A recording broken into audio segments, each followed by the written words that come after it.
And we're back, and I'm here with Ed, the director for Fall In 2024. Ed, how you doing today? I'm doing great. How about yourself? And Oh, I'm having a terrible time. It's horrible. yeah, It's miserable. I mean, Historicon is a horrible place to be, And for a gamer. it's worse to be in the vendor hall because now I am broke and having a terrible Of time. course, yeah. So That's what it's supposed to be, right? no, that's and not it's only good. Saturday. Still got a whole other day of shopping too. Don't say that. No. I will be by the side of the road trying to find someone to take me to the airport since I have no money for Uber. So yeah. Well, let's talk about Fall In. So we were talking before the interview started, and we Yes. said there's some changes and some things that are going to be done a little differently. Yes, that's correct. Well, What are the big ones? The biggest change that we're going to have is we are going to tabletop events. Good. And that's obviously going to be changing how we do business as far as our registration Right. and our game masters and how they're going to be able to navigate through that and get to the show and I think it's going to really make the experience for everyone better. We need to update our system. It's time. Absolutely. And hear nothing but good things about tabletop events. We did our homework of other conventions that have used them and got a lot of feedback about it. They've been wonderful for us so far, and we really look forward to getting going here because obviously Historicon stops. I'm here now, and The planning starts. It's all you. Next week we're hitting the ground running. And we need to get, there's a lot that goes on behind the scenes that we have to take care of. And I've assembled, my Your team. crack team. Yeah, my crack team, the A team, and we'll get That's what I said about my podcast team, and yeah. well, there's Steve over there. But and so you get together a good team. We'll make this right for everyone. Right. Everybody, and with that, patience, of course, because we're going for new systems. So there's going to be a couple of, learning curve. Well, things are always different. And I use the example like tabletop events. I'm used to their system because a lot of events I've gone to use their system. So now, what do you think of it? Well, so I really like it. And I'll say I like it for the events I've gone to where it's been easy for me as a GM to get in and put my information in to manage my events. Right. I'm also used to systems like Adepticon that are on Cvent that are kind of the gold standard. They've got 17 layers of interaction to include an app that gives you your map and gives the GMs their table layouts. That's great, but that's also a bar that's way higher in spending. You pay for those kind of features. But if I'm going to an event where I've already got a hard map of it, I know where I'm supposed to go based on either the club I play with or the game system I play, then I don't need some of those added features. Right. And with tabletop, what I've seen so far by just navigating through it, we can tweak it pretty much any way we want for our needs. Absolutely. And with Fallen obviously being a much smaller show than Historicon, it's kind of the guinea pig. Right. So what a best show to do that with when you have probably about 1,500 people at I guess a Fallen.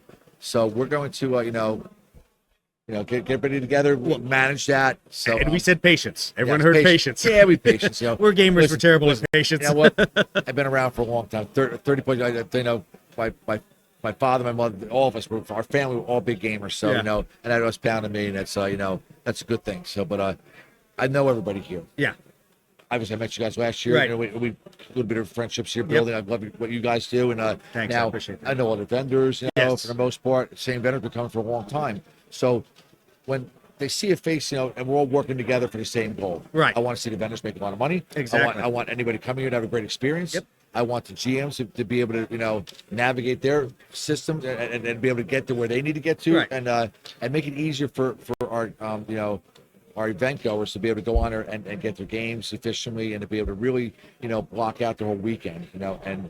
Well, and I think that's always a good place to put the bar, knowing that everyone's going to show up with different levels of comfort using tabletop event systems, and knowing how to go in there and like pull your lists down and see who's registered, emailing all the registrants. That's a really a great part, I think, for the GMs, because I believe when I'm looking at when I was navigating, they could send all kinds of absolutely quick reference sheets, all that they can send. I used it all the time with Twisted Lords when John Russell would host Twisted Lords via that. I would go out and I could see my list, so I'd see how many people were signing up for a tournament. I could kind of game the game and say, oh, only 4 of 8 slots. I'm not going to send out the packet yet. I'm going to see if anyone signs up in the next week or so. And then on my own schedule, send out updates and add files to what was tagged for that event. Let them do those things. Since you've used that before, what kind of feedback have you gotten with that? From your players in the game? So you're gonna laugh, and this Steve is probably gonna beat his head against the table when he hears this. The problem is you created dependency, and every game master is different. Every GM runs things differently, and there are some GMs that will say, I will always send you a packet. I will always give you something updated a week prior, 2 weeks prior. Right. Some are like, I put the packet out when we made the signups. Signups, Read the packet, and you better know it's showing up. Yeah. And we've experimented with it all, and that's been our biggest hurdle, is that people would say, well, I didn't get an update email. And my answer was, well, did you read the packet that was on the website? It's been there from day one. Right. Yeah. So you know, the GMs are going to have to learn a little. I think players are going to have to learn a little. And y'all are doing a different series of events. You're going to have some tournaments. Yes. And you're going to have some GM-hosted, very historical, very story-driven events, themed narrative events. Narrative, right. And so you'll Hobby get University, remember we had that? Oh, We'll be able to absolutely. run that in there. So that's I like these all on like one-stop shopping for us. Well, just for me, thinking ahead to tabletop events, I already would like knowing about Hobby University in that format versus, and nothing to take away from how HMGS does Historicon, but for me, figuring out what's where and all those things Right. for the Hobby University specifically on the current Historicon site is different than how tabletop events would do it. Right. And so I would be able to parse those out and in the same schedule at the same time look at, okay, here's my Blood Red Skies event, here's all of the Hobby University events, because you can customize your event view, which is what Yes. I love. It is so customizable. You can customize it by game master name, by event type, by day. I saw that. And I see that. so for me, That's really for cool. me, the guy that overschedules himself, Right. it's huge because Right. now I can say, when was Steve supposed to do his event? When have I Right. signed up for mine? What can I fit in And between them? you know, I think we're going to be able to go from one end of the spectrum to another. Now, some will use their portable, you know, their phones, all that, but Yeah. others around here, you know, are there paper and pen guys? Really? Yeah, there Still? are paper and pen They're guys. gonna So print. yes, there are. Wait. We still do guess. I was about to say there are people that still go Yeah. back and read this. Yeah. What day did I sign up again? I don't know, but it's in the program. I did that myself. I can't say much. Right. So we are creatures of habit when it comes to that. So you know, and a lot of guys, to be honest with you, some guys collect them. You know. Oh so, yeah, yeah. And I laugh because I used to be kind of a program collector kind of guy. Right. And then I ended up with boxes of programs that I'm not sure why I was saving. So Right. thanks I to get the, it. thanks to the recycle companies, Right. So- they take all that. but a lot of our, you know, and we're seeing the one thing I will say about what's going on here. Everybody says our hobby's graying. I disagree. Right. Okay. Because I'm looking around, and I mean, we can see right here. You can't see, but we're looking around here. There's an awful lot. I mean, look, we look There at right are here, a okay? lot of younger gamers. A lot of young gamers, which is really, really important, you know. And it's for me, it is, you know. Yeah. Now, my daughter will play with me a few Yep. games. My son, you know, it's good. So it's Well, still. and and I will be honest, that is one of the things that is so, I think, misunderstood, especially in the hardcore wargaming Yes. community. Is there a problem graying, or is it a problem that we just aren't figuring out how to Well, bring the right people in? I'm working on that too. Yeah. So at Fallen, we're going to have some tournaments. We're going to have I believe Fight Club is going to have a tournament. Oh, with nice, their products. nice. We're going to have there's going to be some 40K presents there. We'd like to get one. I'm going to try to get one of the local gaming shops there to bring in some 40K. And with that, you know what happens then? They'll walk around and maybe you see a bolt action game or to see it's a gateway. So Absolutely. and I play some 40K. Yeah. And I'll play that. That Fight Club is well, hello. We've got Yeah. 40K airplanes. There you go. I mean, we have you. I mean, you got a Corsair here, then you have, you know, spaceships. Spaceships, So- yeah, and we do that all the time. Right. Like in our group in Huntsville, I'm super happy to play Aeronautica Imperialis, play in Right. the 40K universe, and then say to the guys, "Hey, do you want to see the aerial game we have? But it's World War II. It's a lot like AI. Yes. You know, let's play some And- Blood Red Skies." Which is nice too, and get a history perspective with this too, you know. And I think we need to grow with that. Okay. Yes. I mean, 25 years ago, absolutely not. You would not see anything like that around. And if they were banished. Yeah, exactly. You know, and those that are out there that you know, remember the old host, they were banished to the host room, which is, you know, you know, and I love those guys, you know, and it was you know, but it's they banished them, you know, they really did, you know. I always tell this joke, and I was picking on Tom Castaños from the Anything But a One historical gaming podcast Right. about it. Is almost all historical war gamers have dabbled in fantasy or science fiction games, Absolutely. and they may actually have some they like, but whether they'll admit that to all their buddies is right, a different right. story. And, You know, and it's, and outing him as a recurring D&D player in his daughter's D&D league Yeah. was so funny. I'm like, the guy that makes fun of us for playing Right. fantasy board games, yet you'll play a fantasy role-playing game with your daughter Absolutely. all week long. You know, and we do, and in our club, we'll play bolt action, or we'll play, you know, Shaco or something like Yeah. that, and then, you know, in the afternoon we'll break out the Galactic Hero games and we'll play that, you know, and we have a ton of fun with Yeah. it, you know.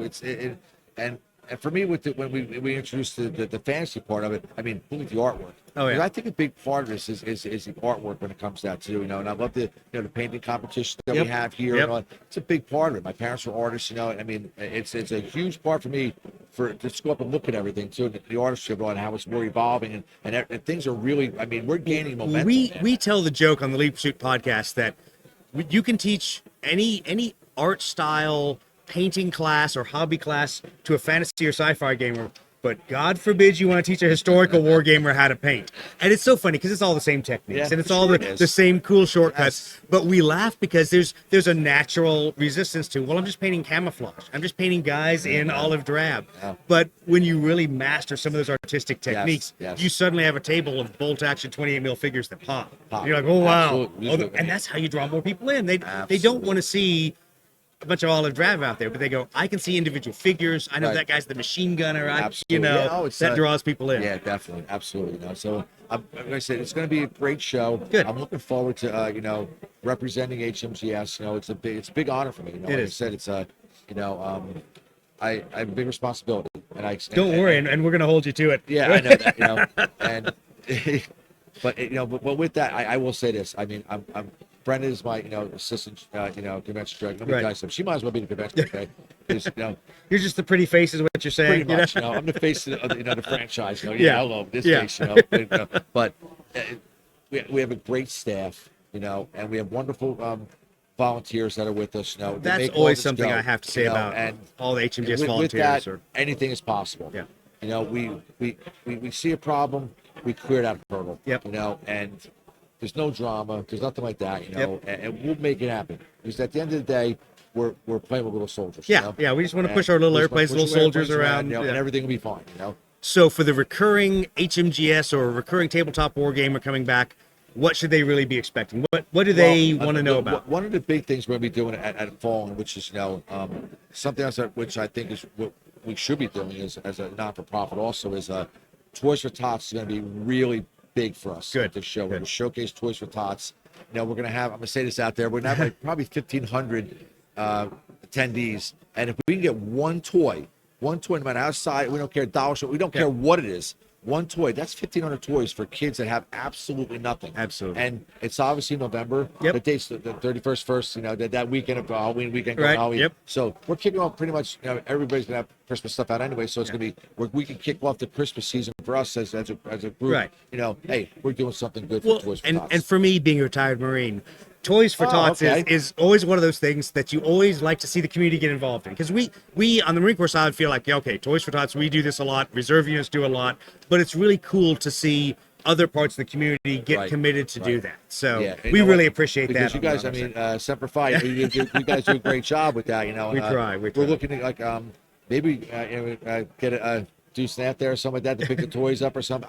We'll figure something out. Something fun is going to happen. I mean, I like to have a lot of fun. I think that the convention should have a lot of energy. I think Toys for Tots and there's a couple games we can get around that, fundraise and have fun with it, And I know we have did you see the Ben-Hur game out here that we had? So no, I did not. Okay. I saw it being set up, but I didn't go watch it. There's 16 players. I'm trying to do something special with them with that. I won't leave. Not to spoil anything. Anything with that, but it's something that's gonna be fun. We're going to raise money. We're all going to feel good about ourselves and what we're doing, And the Wednesday Night Painting Group, they usually they're the the lead with this. Okay, I'm not going to step in anybody. So they're the guys. Okay, Wednesday Night Painting Group, wonderful guys. They've been doing it for a long time. We're going to raise money. We're going to get toys out there, and it's going to be a lot of fun. Good. Good. Like I said, we're going to have everything that's here is going to be, just a little small. Right. And well, it's at the Wyndham in Lancaster. Right, correct. So, the Wyndham, so different venue. The host, as we say the host, but it's the Wyndham. The old guys call it the host. Right? It'll always be the host. It's our mecca, man. It is. It's grandma's house. And so we go there. Well, this is the funny thing. So for me, not being from this area. Yeah, exactly. Send him to the right spot. Steve's reminding us because Steve was like, "Yeah, man, we're gonna go to the convention center for Fall In." I'm like, "It's not at the convention center. Fall In's at never mind." Yeah, Steve, thanks. Nice work. Yeah. But but it's one of those things that I laugh about because you have such a history built there. Yes, we do. That we don't have any of those shows in Huntsville anymore. All our shows that I grew up on, they are no longer there. They've been replaced. They've changed over. Right.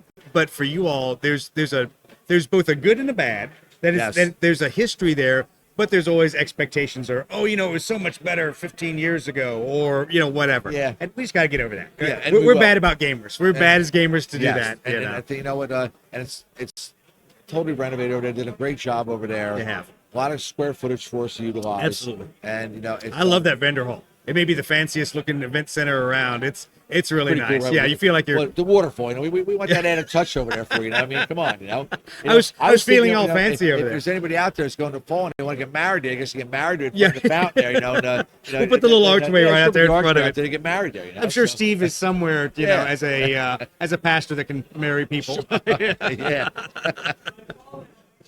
Yeah, exactly. He'll have his paperwork by phone. You could be whatever. You marry people, no problem. No problem. It'll be easy. Yeah, but like I said, it's a really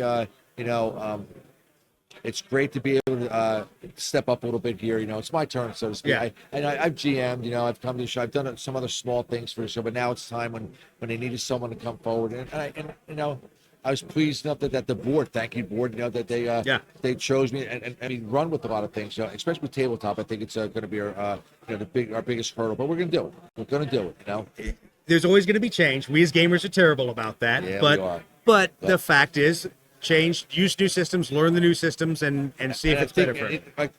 You've dealt with that, Right. when you've done any problem with it. Right. I've actually walked around a couple of the guys have asked me, hey, what's with the, and they're kind of getting a little nervous, but I said, don't be nervous. And actually I had to pull it up on their phone. Right. And they've actually done logons for tabletop in about 30 seconds. Right. Oh wow, that's it. I'm like, that's it. And then when we go live, it'll be there for you to click on and navigate. Yeah. It's no different than what you're doing now. And it's probably better than what we're doing. That's Right. obviously going to be better than what we're doing now. We would be going to it wasn't better. Yeah. Well, and you laugh. We were making the point. Steve and I were talking about. There's so many things that organizations want to do in house that in this day and age, sometimes it is better just to outsource and just go, look, someone else can do it. Let them handle it. And they're wonderful people. Yeah, they really, every time that I've emailed them, then the next day something's in my box. Yeah. I've done video, conference calls with her on several occasions, and we're gonna do it again. It's just as many as we need. We're gonna, it's gonna be great. I'm looking forward to dealing with them and the team. Yeah. Obviously, we're gonna have a team. We're gonna get together in the room, and we're gonna lock ourselves in the room. We're not coming out till it's all done. So, we'll see how that works for you. I've tried that before. No. Well, you feed everybody, and you sit down, and we. You'll get to an answer at some point. You'll wrangle your way through it. Like I said, we've talked to other, like Little Wars. We know we talked about there, and we have the Hawks 2 Barrage. Right. A little smaller level, but Little Wars is a pretty decent sized convention. So. And I thought they've been great. Everybody's a great community. We have a great community now. Well, and that's the thing I think a lot of people forget is that there's a lot of different events out there. And if events can, in a sense, mentor others for change and go, hey, I get it. This is how you used to do business. What we've done is we've started going to these providers and doing these things. Because a lot of the guys that are going to Barrage, that are going to Little Wars, they come here too. Right, so they all have that, tabletop. Yeah, exactly. So they've already got a one-stop shop, and like I said, once again, we just have it. So if we're doing, going out to Little Wars, I can navigate this. Yep. Oh, I'm going to Fallen. Oh wow, they're doing tabletop. I can navigate that. And once we get a couple shows under our belt, it's going to be good. Like I said, it's good for us to do the Fallen because it's a smaller cadre of people that are going to be there. We have 650 games here this weekend. Yeah, that's a big PEL. Yeah, and I'll talk about the PEL too. If I can. Go right ahead. What I like about tabletop is the PEL updates daily. Yes. So guys can get excited every day of going on to tabletop and and it makes them get on there and look at what's going on. Because normally what we do is we everybody enters the games and then they wait for the PEL to come out. Yep. And they get the whole PEL in one shot. Yeah, and it's kind of frozen. I mean, and things always change at the last minute. So you're like, did that get canceled? So now it'll be everything updates daily. And I think one thing we'll say when we go to a new system, there is going to be deadlines. We're going to cut things off, and everybody's going to understand that. I'll be honest. The nicest thing for tabletop events for me was always being as the GM in charge of who was going to be there, and so I could see and I could call people that I knew that said, "Oh, I'm going to be at Twisted Lords." And I'd send them a message and go, "Hey man, I haven't seen your registration." "Oh dude, I totally forgot." Right. We'll get in there because there's only 2 slots left in the tournament. For the